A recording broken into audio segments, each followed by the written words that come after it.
Welcome back to another exciting episode of the District Dish. I am so glad to be here at John Hay Cleveland School of Science and Medicine with these wonderful scholars. I see them in their white coat.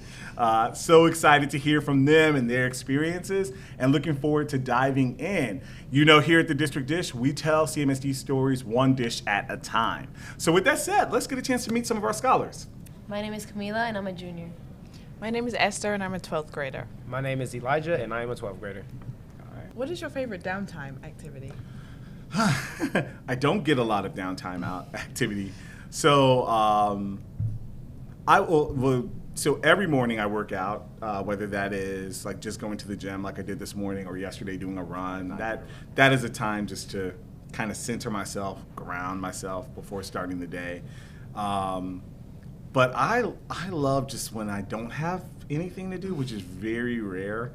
But I just love to just relax, catch up on TV. I don't get a chance to watch a lot of TV because my day starts really early, and then a lot of times I get in at like 10 or 11 o'clock at night, so I may get 30 minutes of TV to watch, and then it's like, okay, gotta go to bed and start it over again. So on days where I have nothing to do, I just love to just relax, and that's probably my favorite activity. What are your favorite downtime activities? I would say when I do have the chance, I would say playing the piano, which is like my hobby.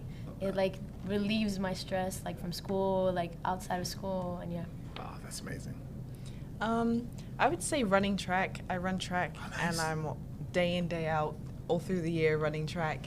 Are you cross country, short? I do short distance, and Yeah. I hurdle as well. Oh, so let's go. Yeah, it doesn't feel like it when I'm doing it, but that is my favorite downtime activity. Yeah. I personally don't consider basketball as a downtime activity. It's more like work. So the only downtime activity I really get to do is play video games. I've been playing Black Ops 6 recently. Okay, yeah. I'm into video games too. I have a Nintendo Switch, have an Xbox. So I like that. A ton of games on my phone that I love to play. That's another thing on my downtime. Can also create stress because, on some days when you have nothing to do, you realize, and I'm speaking for myself, like, I've now spent hours playing this video game. So it gets like that. Yeah. Oh, sorry. By any chance, do you want to tell us what your favorite game is? My favorite video game. I love anything in the Mario series because when I was younger, there was no Nintendo out yet. Like when I was a real young kid, we had Atari, and so then when the first Nintendo came out, of course, the Mario Brothers game, and I enjoyed it. And then I remember Super Nintendo and finishing that. I remember the original Mario Kart. So anytime that they could have any Mario anything, I'm there for it. Same thing on the Sega side, which you can get it for other game brands, but the Sonic the Hedgehog. So really old school type of games like that. So love Mortal Kombat. Played it. Played a few versions of it. So yeah.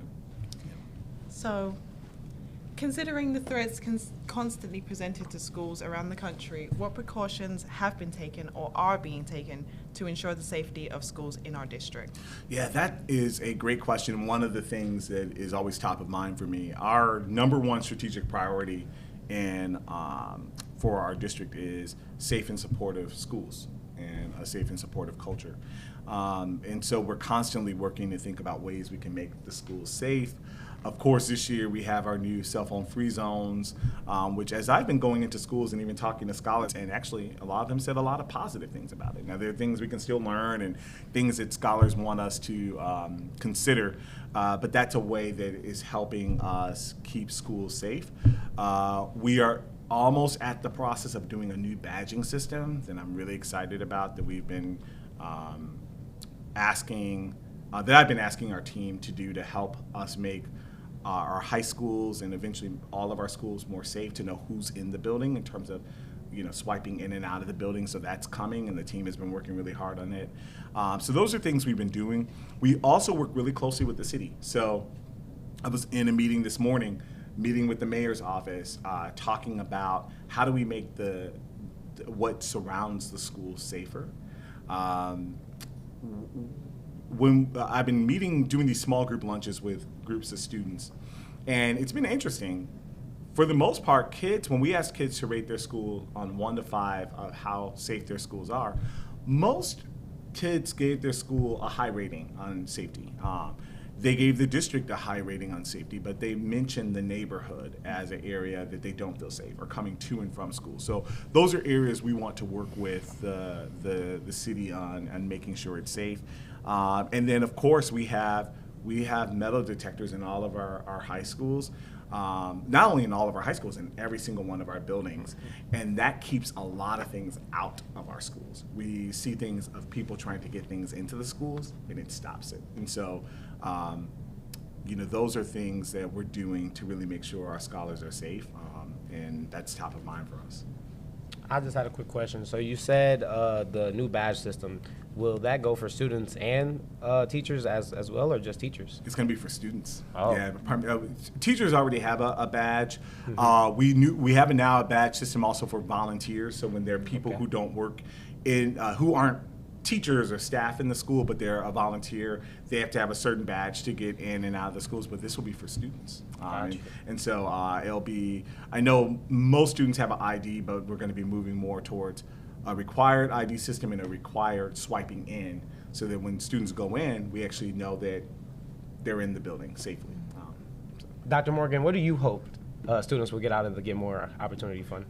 So I'm excited now because the way we restructured it, every school will get dollars, and because every school is different, the school can determine, and the scholars in that school, the teachers in that school can determine what's best for that school. So that's going to be really helpful. When we saw in the earlier iteration of it, there were certain schools that were mainly going out for the opportunity, and we wanted to make sure more scholars can get the opportunity from it. But we want to learn from it. The nice thing about hearing the feedback about bringing it back is that we can always bring something back, but also make it better. So as we do this, I expect it to get better and for us to learn more and evolve. But to know that we have 361 applications, it just makes me excited. I know we won't be able to fund all of those, but that is exciting, that there's a lot of interest. Well, this has been an amazing discussion. Once again, just really appreciate all that you guys are doing. I'm so proud of you guys. The work that you guys are doing and you plan to do, just continue to keep going. High school is challenging, and when you get to college, it'll be even more challenging, and life can be challenging. But as long as you remember that with resilience and hard work, the road is yours. So just keep going and know that you have a team of people supporting you.